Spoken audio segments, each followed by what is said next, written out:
नाम हिस्ट्री है సరే ఈ రోజు మనము మొన్నదాకా మనము హిందీ అదంతా నేర్చుకున్నాం కదా ఫ్రెండ్స్.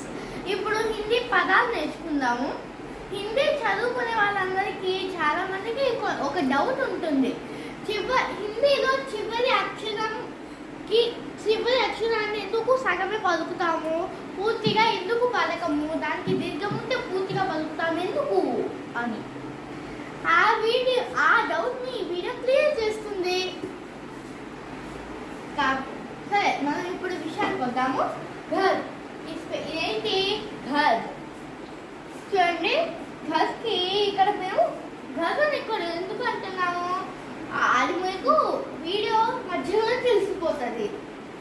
చివరి అక్షరానికి దీర్ఘం ఉంటే దానిని పూర్తిగా పలకాలి. చివరి అక్షరానికి దీర్ఘం ఉంటే దాన్ని పూర్తిగా పలకాలి. ఘర్ ఉంది. ఈ పదానికి చివరి అక్షరం అంటే ఏంటి? రా. రాకి దీర్ఘం లేదు కదా. అదే రాకి కనుక దీర్ఘం ఉంటే దాన్ని ఏమంటాం? ఘర అంటాం. ఘర అనేది తప్పు కాబట్టి మనం ఘర అని అనకూడదు. అదే ఎందుకు? చివరి అక్షరానికి దీర్ఘం లేకపోతే దానిని సగం పలకాలి. దీనికి ఇప్పుడు జా ఉంది. దానికి దీర్ఘం లేదు కాబట్టి నేను సగం పలుకుతున్నాం. అరే దీర్ఘం ఉంటే పూర్తిగా పలుకుతాం కదా. గుడి పొల్లు మొత్తం దీర్ఘం ఇవన్నీ ఉంటే దానికి తగ్గట్టు పలుకుతాము. దీర్ఘం ఉంటే చివరక్షరానికి దీర్ఘం ఉంటే దానిని పూర్తిగా పలుకుతాము. చివరక్షరానికి దీర్ఘం లేకపోతే దాన్ని సగమే పలుకుతాము.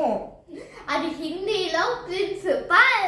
మ్యాథ్స్ లో మనకి లెక్క అన్ని ప్రిన్సిపల్స్ ఉంటాయి కదా, అలాగా హిందీలో ఇది రూల్. ఓకే, మీకు అర్థమైనని అనుకుంటున్నాను. దీన్ని మనం తెలుగులో విడదీసి చూద్దాము. మీకు ఇప్పుడు బాగా అర్థమవుతుంది. ఈ పాయింట్ మీకు బాగా అర్థమవుతుంది. చూడండి. ఘా ఇదేంటి? ఘా ఇదేంటి?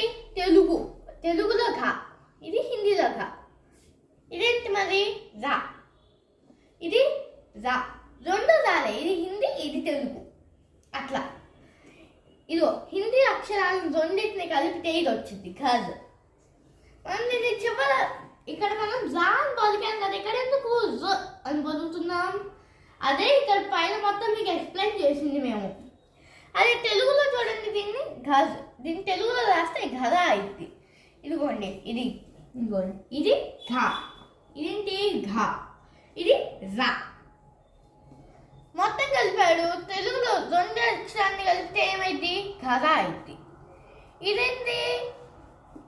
ఇది తప్పు. ఇది ఘర అయింది. This is wrong. This is correct. తెలుగులో కూడా ఘర్ అని రాయాలి. హిందీలో ఘర్ అని పలుకుతున్నప్పుడు తెలుగులో కూడా అదే రాయాలిగా. ఓకే, ఘర్ అది తప్పు కదా. ఇదిగోండి, ఇది తప్పు. ఇది కరెక్ట్ కదా. సరే, ఇంకా ఉదాహరణ చూద్దాం. తెలుగులోను హిందీలోను మనం ఉదాహరణ అని అంటాం. కొన్ని పదాలు తెలుగు హిందీ రెండు ఒకేలాగా ఉంటాయి. జలం తెలుగు హిందీ రెండు అది ఒకేలా ఉంటుంది. అలా దర్జీ అలాంటివి కొన్ని ఒకేలాగా ఉంటాయి. అవి మనం తర్వాత వీడియోలో చెప్పుకోవచ్చు. ఉదాహరణ తెలుగులో కూడా ఉదాహరణ పెడతాం మనం. చల్ ఇక్కడ దీర్ఘం లేదు కాబట్టి చల్ అంటున్నాం. నేను దీర్ఘం ఉంటే చలా అంటాం. చూడండి, చలా. ఇదేంటి? చలా. ఇది చల. లా. ఇక్కడ లా పలకొచ్చు, లా పలకొచ్చు. మనం ఏది పలికినా తప్పులేదు. ఎగ్జామ్లో కూడా ఇలా ఏమైనా బిట్ ఇచ్చారనుకో, లా లేకపోతే లా రెండు ఏదన్నా పెట్టచ్చు.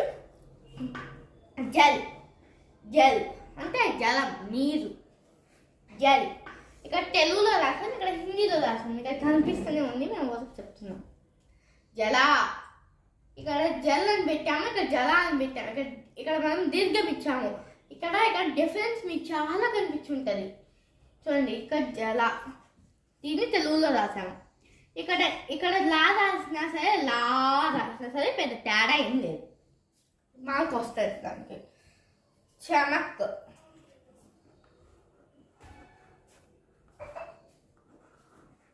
చమక్, చమక్, చమక్. ఇక్కడ దీర్ఘం లేదు కాబట్టి మనం ఇక్కడ చమక్ అని పిలుస్తున్నాము. చమక్. దీన్ని మనం ఇక్కడ దీర్ఘం ఇచ్చి రాసుకున్నాము. చమక్, చమక, చమక. ఇక్కడ కా పెట్టినా పెద్ద డిఫరెన్స్ ఏం లేదు, మార్క్ వచ్చేస్తుంది. ఊంటే, ఊంటే. ఊంట్ అంటే ఏంటి? ఒంటె. మనకి ఊంటి చల అనేది 6th క్లాస్లో పాఠం కూడా ఉంది. ఊంటు చల, ఊంటి, ఊంటి, ఊంటి. ఊంట్ అంటే ఒంటె. ఇక్కడ మనం దీనికి దీర్ఘం ఇచ్చుకోలేదు కాబట్టి ఊంటా, ఇది దీర్ఘం ఇస్తే. ఇక్కడ దీర్ఘం ఇవ్వలేదు కాబట్టి ఊంట్ అయింది. దాన్ని మనం ఇక్కడ తెలుగులో రాసుకున్నాం. ఇక్కడ దీర్ఘం ఇచ్చింది చూద్దాం. ఊంటా, అదేదో బోండా లాగా ఊంటా అనేది. ఊంటా. దీనికి టా పెట్టినా సరే, టాకి దీర్ఘం ఇచ్చి పెట్టినా సరే పెద్ద డిఫరెన్స్ ఏమి ఉండదు, మార్క్ వచ్చేస్తుంది. ఇలా ఇంకా ఇక్కడితో సమాప్తం. చూడండి, సమాప్తం గుర్తు కూడా పెట్టాం. ఇది మీకు అర్థమయ్యేలాగా 1కి 10 సార్లు చూసుకోండి వీడియో. మీరు 6th క్లాస్ చదివితే కామెంట్ చేయండి. అమ్మ మీద ఏమన్నా దేశభక్తుందా అయితే లైక్ చేయండి, షేర్ చేయండి. అనేది ఒక్క సెంటిమెంట్ డైలాగులు అయితే మాకు వద్దు లేవరా. మీకు నచ్చితేనే లైక్ చేయండి. అలాగే మీరు 6th క్లాస్ చదివితే కామెంట్ చేయండి. Thank you.